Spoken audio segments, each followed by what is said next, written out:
अब मेरे पास है कि आप एल्कीन से एल्काइल हैलाइड कैसे बना सकते हैं। सपोज करिए मेरे पास ये एल्कीन है, ठीक है, मैंने कोई हेलोजन एसिड डाल दिया, suppose HBr, that is halogen acid. Alkene के पास पाई इलेक्ट्रॉन है, वो क्या करेगा, इलेक्ट्रोफिलिक एडिशन रिएक्शन शो करेगा। मतलब जो आपके पास रिएजेंट है इसका पॉजिटिव पार्ट मतलब H, नेगेटिव पार्ट हेलोजन, तो इलेक्ट्रोफाइल कौन हुआ, इलेक्ट्रोफाइल की बात करें तो जो electron loving that is positive H, पहले H जाके अटैक करेगा। तो जैसे ही H जाके अटैक करे, मान लीजिए इसके पास इलेक्ट्रॉन इसके पास आए, तो इसने क्या किया, इसके H को अट्रैक्ट कर लिया। तो जैसे यहां देख सकते हैं हाइड्रोजन पहुंचा, यस, जैसे इसके पास क्या हुआ, हाइड्रोजन आया, वैसे इसके पास यहां क्या जनरेट हुआ, पॉजिटिव। तो इसमें क्या बना आपके पास, कार्बोकैटायन एज ए इंटरमीडिएट। और उसके बाद आप क्या कर दीजिए, हेलोजन मतलब Br नेगेटिव, वो इस पे अटैक करेगा। तो यहां क्या आ गया आपके पास Br, और इसके पास क्या था, H, ये देख सकते हैं।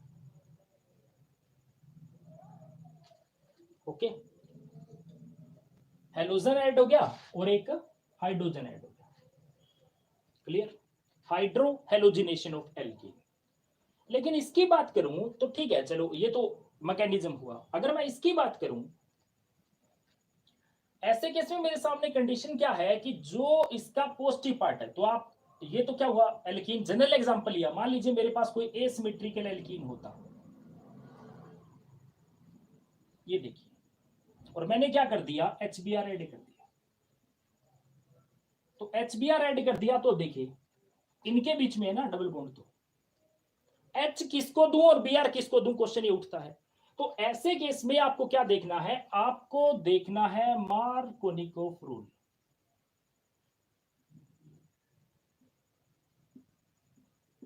जो क्या कहता है कि इसका जो पॉजिटिव पार्ट है वो उसके पास जाएगा जिसके पास ज्यादा हाइड्रोजन होंगे। पॉजिटिव पार्ट किसके पास जाएगा, मोर हाइड्रोजन के पास। और जो नेगेटिव पार्ट है वो किसके पास जाएगा, जिसके पास लेस हाइड्रोजन है। इसका मतलब मैं क्या करूं, इसमें से H किसको दे दूं, इसको। तो मेरे पास प्रोडक्ट क्या बना, अगर H यहां गया दैट इज CH3, और यहां कौन आया, Br। ये मार्कोनिकोव रूल है। चलो ठीक है, लेकिन ऐसे कैसे, क्यों कहा ये, अब इसके इसके पीछे इसका रीजन बताता हूं, देखिए क्यों रहा होगा। आप ये देखिए, मान लीजिए कि ये थे पाई इलेक्ट्रॉन जिनको ट्रांसफर होना था, तो इसका रिजल्ट जो अटैक करने वाला है वो कौन है, दैट इज इलेक्ट्रोफाइल ना, यही तो इलेक्ट्रोफाइल है। अब यहां देखिए डबल बॉन्ड इसके पास है, इसमें से इस कार्बन के पास एक एल्काइल ग्रुप लगा है। Alkyl group is the electron releasing group. Electron releasing group bond के इलेक्ट्रॉन को डिस्प्लेस करेगा किसके पास, इसके पास। इस कार्बन की इलेक्ट्रॉन डेंसिटी राइज हुई, होते ही इसने क्या किया, पाई इलेक्ट्रॉन को रिपेल किया और वो इस साइड आ गए। और पाई इलेक्ट्रॉन की टेंडेंसी जब इसके पास ज्यादा है तो इसने क्या किया, H को अट्रैक्ट कर लिया। और ये क्या चीज बनी, ये देखिए, ये बनाई कार्बोकैटायन। और किस तरह का carbocation, that is the secondary carbocation. ये देखिए इसके पास दो एल्काइल ग्रुप हुए, एक ये हुआ एक ये हुआ, और आपको पता है मोर प्लस आई इफेक्ट है, और जितना ज्यादा इंडक्टिव इफेक्ट पॉजिटिव का है वो कार्बोकैटायन उतना ही ज्यादा स्टेबल है। बाय द वे आप इलेक्ट्रॉन इधर ट्रांसफर करके इसको H देते तो एक ही तरफ एल्काइल ग्रुप होता, तो क्या होता, लेस स्टेबल होता। तो इसी के बेस पे रूल बना हुआ है, क्या चीज, मार्कोनिकोव रूल। मतलब आपको पॉजिटिव पार्ट किसको देना है, अगर चलो आप देखना चाहें दूसरा देख लीजिए। बाय द वे मान लीजिए केस नंबर 2, अगर मैं यूं कर देता, ये इसको दे देता, देखिए, और यहां कार्बोकैटायन बना देता उल्टा, तो ये क्या हुआ, ये प्राइमरी हुआ ना, इसके पास तो एक ही एल्काइल ग्रुप है, इसका मतलब less plus I effect and less stable. तो कौन सा प्रोडक्ट बनता, ये बनता है ना, तो इसका मतलब क्या हुआ, हाइड्रोजन किसके पास गया, जिसके पास पहले से ज्यादा हाइड्रोजन थे। इसी रूल को क्या बोल देते हैं, मार्कोनिकोव रूल बोल देते हैं। मतलब रिजेंट का पॉजिटिव पार्ट किसके पास जाएगा, वो एल्कीन के उस कार्बन के पास जिसके पास क्या होगा, ज्यादा हाइड्रोजन होगा, वहां पॉजिटिव जाएगा, और नेगेटिव पार्ट उसके पास जाएगा जिसके पास कम हाइड्रोजन होगा। लेकिन अगर ये रिएक्शन पर ऑक्साइड की प्रेजेंस में होती, बाय द वे ये रिएक्शन चल रही है मान लीजिए, और ये रिएक्शन क्या होती, सपोज ये देखिए, मान लीजिए HBr ऐड कर दिया, लेकिन साथ में हाइड्रोजन पर ऑक्साइड डाल दिया। अगर यही रिएक्शन पर ऑक्साइड की प्रेजेंस में होती तो एंटी मार्कोनिकोव रूल होता, इसका उल्टा होता। पहले इस बार आपने पॉजिटिव किसको दे दिया, जिसके पास कम हाइड्रोजन है, और नेगेटिव किसको दे दिया, जिसके पास ज्यादा है। अब ये देखिए, ये वाला प्रोडक्ट देखिए, ये तो बिल्कुल इसका उल्टा है। इसी को पर ऑक्साइड इफेक्ट या एंटी मार्कोनिकोव रूल बोलते हैं। ओके, या एंटी मार्कोनिकोव रूल बोला जाता है। क्लियर। अब देखिए, अगर मैं इसकी बात करूं, देखिए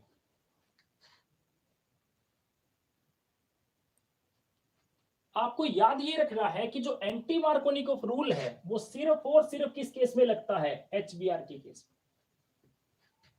देखिए, मान लीजिए कि सपोज मैं कंप्लीट द रिएक्शन में आपको एक क्वेश्चन देता हूं, मैंने क्या दे दिया, मैंने आपको दे दिया ये, मैंने कहा HBr बेंजोइल परऑक्साइड। तो देखिए परऑक्साइड आ गया ना, तो आपने क्या किया, एंटी मार्कोनिकोव रूल को फॉलो करते हुए क्या लगा दिया, ये प्रोडक्ट बना दी। फिर मैंने क्या कहा, मैंने यही चीज दी और मैंने HCl दिया और हाइड्रोजन परऑक्साइड दे दिया। हमने फिर क्या किया, परऑक्साइड को देखा और ऐसे कर दिया कि हाइड्रोजन किसको दे दिया, जिसके पास कम हाइड्रोजन थे, और ये प्रोडक्ट बना दिया। लेकिन ऐसा नहीं होगा।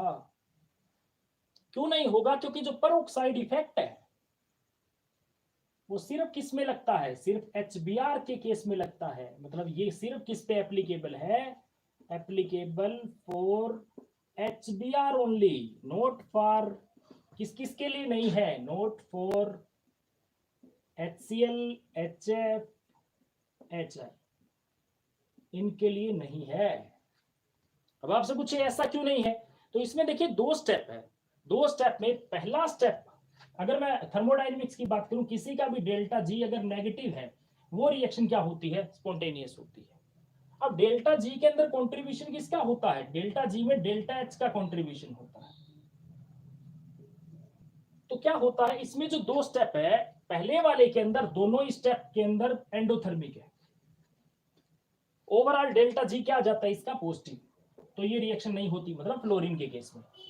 अगर ब्रोमीन के केस में पहला पॉजिटिव दूसरा नेगेटिव, आयोडीन के केस में पहला नेगेटिव दूसरा पॉजिटिव। लेकिन नेट की बात कीजिए, इसमें सिर्फ ये नेगेटिव है, इसमें डेल्टा जी फिर पॉजिटिव है। आप देखिए, सिर्फ HBr एक ऐसा केस है जिसके अंदर क्या है, ओवरऑल रिएक्शन के मैकेनिज्म के दौरान डेल्टा जी नेगेटिव है और रिएक्शन स्पॉन्टेनियस है। बाकी किसी भी केस में ऐसा नहीं होता।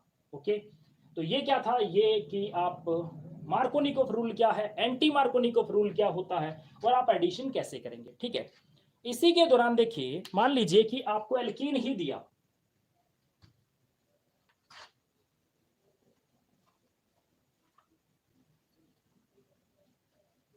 अब ये देखिए, मान लीजिए आपको एल्कीन ही दिया, मेरे पास ये चीज है, लेकिन इस बार आपको दिया Cl2 और आपको कह दिया सनलाइट की प्रेजेंस में।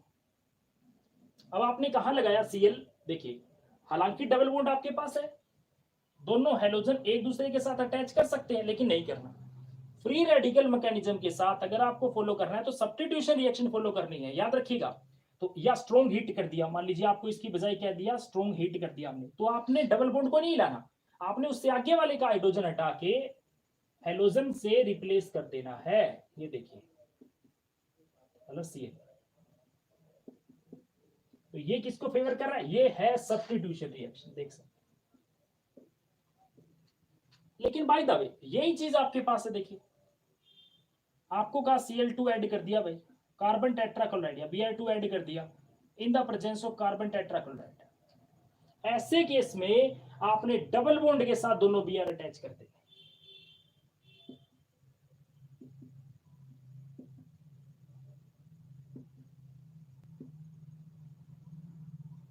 फिर ये किसको फेवर करेगा? Addition reaction.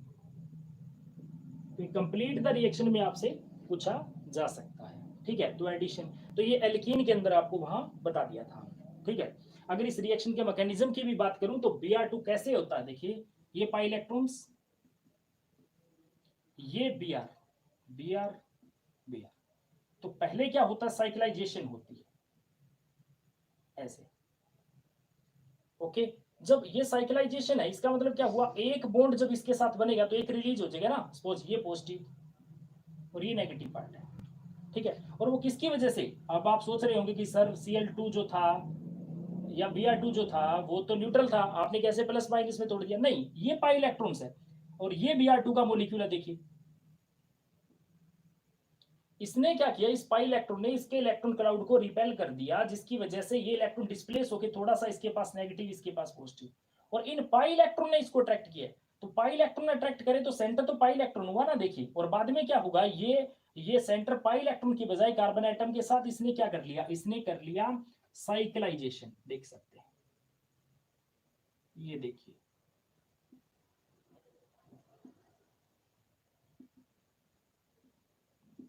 ये देखिए, क्लियर। अब जब इसके साथ ये बॉन्ड बन जाएगा, देखिए ये बॉन्ड अगर मैं तोड़ दूं और इसके साथ बॉन्ड बना दूं तो ये तो टूट गया ना, और इसके पास पॉजिटिव जनरेट होगा। देखिए सपोज करो ये बॉन्ड तो मैंने यहां शिफ्ट कर दिया, अगर कर दिया तो ये क्या हुआ? यहां तो बॉन्ड बन गया ना, और किसके साथ? Br के साथ। तो इस कार्बन के पास क्या जनरेट हो गया? पॉजिटिव हो गया। तो जैसे इसके पास पॉजिटिव हुआ ना, तो जो Br जो फ्री हुआ है इस साइड तो स्टीरिक इंट्रेंस होगी, तो Br नेगेटिव जनरेट हुआ, तो वो क्या करेगा? बैक से अटैक करेगा, देखिए। और बैक से अटैक करेगा तो क्या हुआ? दोनों Br एक साइड नहीं लगे, आप देख सकते हैं। एक Br इस साइड है तो दूसरा Br इस साइड है। तो स्टीरियो केमिस्ट्री की बात करें तो दोनों Br आपने अपोजिट डायरेक्शन के अंदर लगाने हैं, ये बात दिमाग में रखिएगा, ठीक है। तो ये आप एल्कीन से कैसे प्रोडक्ट बना सकते हैं, उसकी बात कैसे एल्काइलाइड बना सकते हैं उसका डिस्कशन था। तो एल्काइन जो है इसी तरीके से आप एल्काइन होगा, बस उसमें एक एक रीजेंट जो है, जो मोलिक्यूल है, एक एक मोल एक्स्ट्रा आ जाएगा बस, ठीक है। तो अब मैं बात करता हूं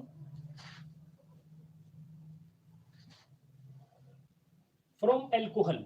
आप किससे बना सकते हैं? एल्कोहल से बना सकते हैं, देखिए फ्रॉम एल्कोहल। मान लीजिए मेरे पास ROH कोई एल्कोहल का मोलिक्यूल है, ठीक है, और मैंने रिएक्शन किसके साथ करवा दी? हेलोजन एसिड के साथ, HBr के साथ। तो क्या होगा? वाटर रिलीज होगा, RBr प्लस वाटर। अब ये रिएक्शन कैसे हुई, देखिए इसका मैकेनिज्म देखिए।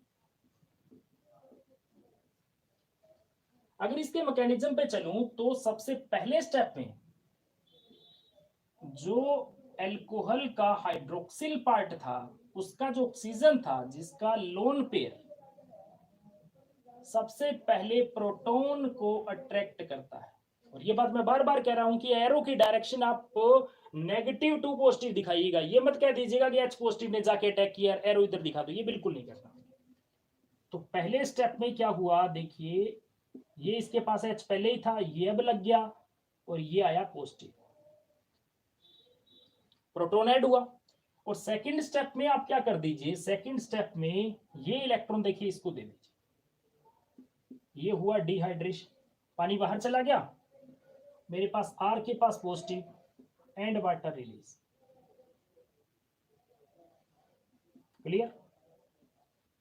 और अगले स्टेप में जो हेलोजन था Br नेगेटिव, उसने R के पास अटैक किया और क्या बन गया? R। क्योंकि इसमें कौन बनता है, कार्बोकैटायन एज इंटरमीडिएट बनता है। तो कौन सा एल्काइल है, जो कौन सा एल्कोहल आपके लिए सबसे ज्यादा सुटेबल है, टर्शरी वाला। देखिए अगर मैं ईज ऑफ दिस रिएक्शन की बात करूं तो मेरे पास 3 एल्कोहल है सपोज,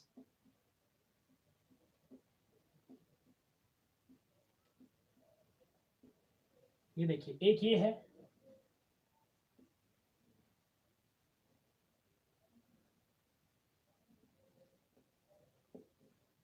एक इसकी बात करते हैं। यस, आप इसको यूं ना लीजिए, मान लीजिए आपको दिया एक एन ब्यूटाइल एल्कोहल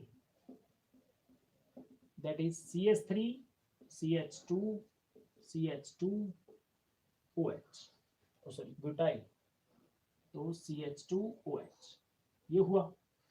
मान लीजिए आपको आइसोप्रोपाइल एल्कोहल दिया होता, आइसोब्यूटाइल एल्कोहल सॉरी, तो क्या हुआ CH3, ठीक है, आप इसको लीजिए 2 ब्यूटेनॉल, आपके पास हुआ CH3 CH2 CH OH CH3। अब टर्सरी ब्यूटेनॉल लीजिए, CH3 C OH CH3 and CH3। Okay, अब आप देखिए, मान लीजिए इससे आपने क्या करना था, OH हटा के कार्बोकैटायन बनाना, तो यहां प्लस आता, और ये कैसा बनता, दैट इज प्राइमरी। इससे OH हटाते तो यहां प्लस आता, ये कैसा बनता, सेकेंडरी। यहां से ये जाता तो यहां प्लस आता, ये क्या होता, टर्सरी। और कौन सा सबसे ज्यादा स्टेबल होता, टर्सरी जो होता कार्बोकैटायन वो सबसे ज्यादा स्टेबल होता। तो यह साफ क्लियर है कि कौन सा एल्कोहल जो है सबसे जल्दी रिएक्ट करता और एल्काइल हाइड बनाता, तो टर्सरी सबसे जल्दी रिएक्ट करता और क्या बनाता, और ये रिएक्शन करवा देता। अब ये रिएक्शन देखिए, अगर मैं बात करूं HCl की, मान लीजिए मेरे पास कोई एल्कोहल है, 3 तरह के एल्कोहल है, that is primary secondary and tertiary, 3 alcohol है, और मैंने क्या किया, मैंने रिएक्शन करवाई HCl in the presence of ZnCl2। ये जो रिजेंट है कौन सा, HCl plus ZnCl2, that is called as Lucas reagent. इसको क्या बोला जाता है, लुकास रिजेंट। अब इसकी जरूरत कहां पड़ती है, 3 तरह के अल्कोहल आपको दे रखे हैं, आपको डिस्टिंग्विश करना है कि दिया हुआ प्राइमरी है, सेकेंडरी या टर्सरी है। इसका मतलब अल्कोहल के टाइप का टेस्ट है, डिस्टिंग्विश टेस्ट है कि दिया हुआ अल्कोहल प्राइमरी है, सेकेंडरी है या टर्सरी है। देखिए कैसे, मान लीजिए आपके पास प्राइमरी अल्कोहल है सपोज, अब प्राइमरी अल्कोहल, सेकेंडरी अल्कोहल और टर्सरी अल्कोहल में क्या होगा, देखिए अगर तो वो टर्सरी अल्कोहल है तो देखिए बहुत ज्यादा रिएक्टिव है, इमीडिएटली रिएक्ट करेगा, जल्दी से रिएक्ट कर जाएगा। यस, तो एक अल्कोहल देखिए, अल्कोहल ट्रांसपेरेंट सॉल्यूशन होता है, और जो एल्काइल हैलाइड है वो टर्बिड होता है। एल्काइल हैलाइड कैसा होता है, टर्बिड होता है, धुंधला होता है। इसका मतलब जो जल्दी एल्काइल हाइड बना देगा वो टर्बिड हो जाएगा। इसका मतलब तीनों में से, तीनों एल्कोहल में से फास्ट रिएक्ट कौन करेगा, फास्ट रिएक्ट करेगा टर्सरी। तो टर्सरी इमीडिएटली जैसे ही आप डालोगे तो इमीडिएटली क्या होगा, सॉल्यूशन बिकम टर्बिड, मतलब टर्बिडिटी क्या हो जाएगी, अपीयर्स हो जाएगी। अगर मान लीजिए 3 टेस्ट ट्यूब है, तीनों में आपने 3 एल्कोहल दे रखे हैं, आपको नहीं पता कौन सा प्राइमरी है, कौन सा सेकेंडरी है, कौन सा टर्सरी है, तो आपने क्या किया, तीनों ट्यूब में, टेस्ट ट्यूब में आपने लुकास रिजेंट डाल दिया। अब आपको नहीं पता कौन सा है, तीनों क्लियर सॉल्यूशन है, तो सबसे पहले आप देखिए इमीडिएटली कौन सा धुंधला हो गया, कौन सा टर्बिड हो गया। देखिए आप, जो इमीडिएटली टर्बिड हो गया मतलब वो टर्सरी है। क्यों, क्योंकि टर्सरी अल्कोहल सबसे फास्ट रिएक्ट करता, और जैसे ही आपने लुकास रिजेंट डाला होता इमीडिएटली रिएक्ट करके एल्काइल हाइड बनाता। एल्कोहल ट्रांसपेरेंट सॉल्यूशन था, क्लियर सॉल्यूशन था, अब वो धुंधला हो गया, टर्बिड हो गया। इसका मतलब टर्बिडिटी अपीयर इमीडिएटली किसमें होगी, टर्सरी वाले के अंदर हो जाएगी। और टर्सरी वाले में इमीडिएटली अपीयर होना, जो टेस्ट ट्यूब इमीडिएटली टर्बिड होगी, जिसका सॉल्यूशन इमीडिएटली टर्बिड हो गया, वो टर्सरी है। अब मान लीजिए सपोज अब 2 टेस्ट ट्यूब बच गई आपके पास, एक में सेकेंडरी है, एक में प्राइमरी है, और दोनों ही टर्बिड नहीं हुए, आप 5 से 10 मिनट वेट कीजिए। अगर 5 से 10 मिनट बाद सॉल्यूशन बिकम टर्बिड, अगर टर्बिडिटी अपीयर हो जाती है, मतलब दिया हुआ सॉल्यूशन जो स्लो रिएक्ट कर रहा था और सेकंड नंबर पे रिएक्शन करने वाला कौन है, सेकेंडरी, इसका मतलब क्या हुआ, वो सेकेंडरी एल्कोहल है। अब मान लीजिए आपने देखा 10-15 मिनट निकल गए, अभी भी सॉल्यूशन टर्बिड नहीं हुआ, तो आप क्या कीजिए, आप उसको गर्म कीजिए। अगर ऑन वार्मिंग, अगर गर्म करने पे अगर टर्बिडिटी अपीयर हुई, अब सॉल्यूशन, क्योंकि रिएक्शन तो हुई ना गर्म करने से, तो अगर सॉल्यूशन टर्बिड हो गया, समझिएगा दिया हुआ अल्कोहल क्या था, प्राइमरी था। तो ये जो टेस्ट है उसको बोला जाता है लुकास टेस्ट। तो ये प्राइमरी, सेकेंडरी और टर्शरी अल्कोहल है, इसके डिस्टिंग्विश के अंदर भी काम आता है। ये रिएक्शन जो है, जो आप अल्कोहल से अल्काइलाइड बनाते हैं, इसको आप एज ए डिस्टिंग्विश टेस्ट भी यूज कर सकते हैं। ओके, ये था हमारे पास अल्कोहल से कैसे हम अल्काइल हैलाइड बनाते। और अब मैं बात कर रहा हूं अल्कोहल से, देखिए अब मैं बात कर रहा हूं तीसरा मेथड।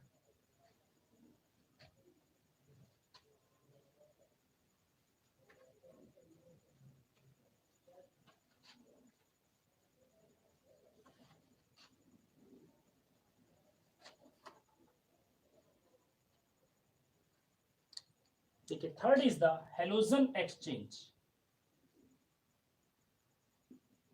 Halogen exchange method.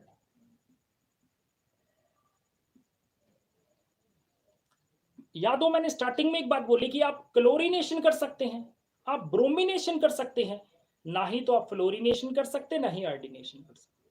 तो क्या बनाया नहीं जा सकता, क्या बिल्कुल बनाया जा सकता। आप पहले क्लोरीनेशन कर लीजिए या ब्रोमिनेशन कर लीजिए, उसके बाद आप इनको रिप्लेस कर दीजिए। कैसे, देखिए मान लीजिए मैं क्या चाहता हूं, मैं चाहता हूं फ्लोरिनेशन। आप पहले क्लोरीनेशन कर लीजिए, ये तो पॉसिबल है, ये तो हमने पीछे डायरेक्ट ही आपने एलोजिनेशन में कह दिया। आप रिएक्शन करवा दीजिए मर्क्यूरस फ्लोराइड के साथ। ओके, जैसे ही आप ये रिएक्शन करवाएं, क्या होगा, देखिए हेलोजन एक्सचेंज हो जाएगा, आर के साथ फ्लोरीन आ जाएगा और मर्करस जो मरकरी है, देख सकते हैं, वो क्लोराइड में कन्वर्ट हो जाएगा। That is halogen exchange method. और ये क्या हुआ, फ्लोरिनेशन। ये रिएक्शन आप SbF4 और एंटीमनी के टेट्राफ्लोराइड के साथ भी करवा सकते हैं। तो क्या होगा, देखिए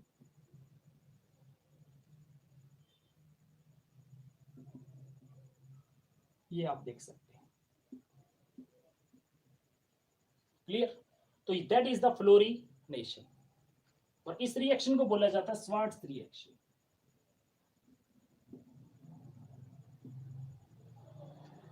मान लीजिए आप करवाना चाहते हैं, ये क्या था, फ्लोरिनेशन, आप करवाना चाहते हैं आयोडीनेशन। ये देखिए, तो आयोडीनेशन के लिए आपने क्या किया, आपने रिएक्शन करवा दी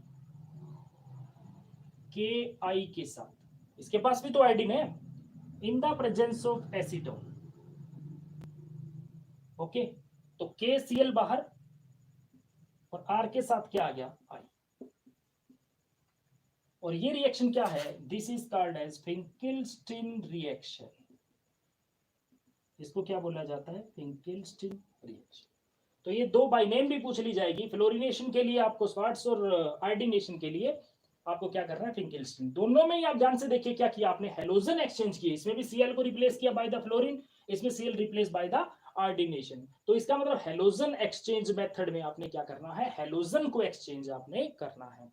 तो ये था इसका तीसरा मेथड। और अब मैं बात करता हूं लास्ट मेथड की, और वो मेरे पास क्या चीज है, वो है कार्बोक्सिलिक एसिड के साल्ट से आप क्या कर सकते हैं, आप एल्काइल हैलाइड बना सकते हैं। Next fourth method is from silver salt of carboxylic acid. Okay, मान लीजिए मेरे पास ये कार्बोक्सिलिक एसिड है और ये है इसका सिल्वर साल्ट। मान लीजिए आप सिल्वर साल्ट आपके पास नहीं है, आपके पास एसिड है, आप क्या कीजिए, सिल्वर हाइड्रोक्साइड के साथ रिएक्शन करवा दीजिए, वाटर बाहर जाएगा, आपके पास एसिड का सिल्वर साल्ट बन जाएगा, that is the silver salt of carboxylic acid. Okay, और आप इसका यूज कर लीजिए एल्काइल हैलाइड बनाने में। कैसे, ये देखिए RCO OAG आपके पास है, आप ब्रोमिनेशन करवाइए, ये देखिए in the presence of carbon tetrachloride refluxing करवाइए आप, एक Br और एक Ag बाहर, कार्बन डाइऑक्साइड बाहर, देखिए एक Ag एक Br बाहर, तो R के साथ क्या बचा, एक Br बचा ना।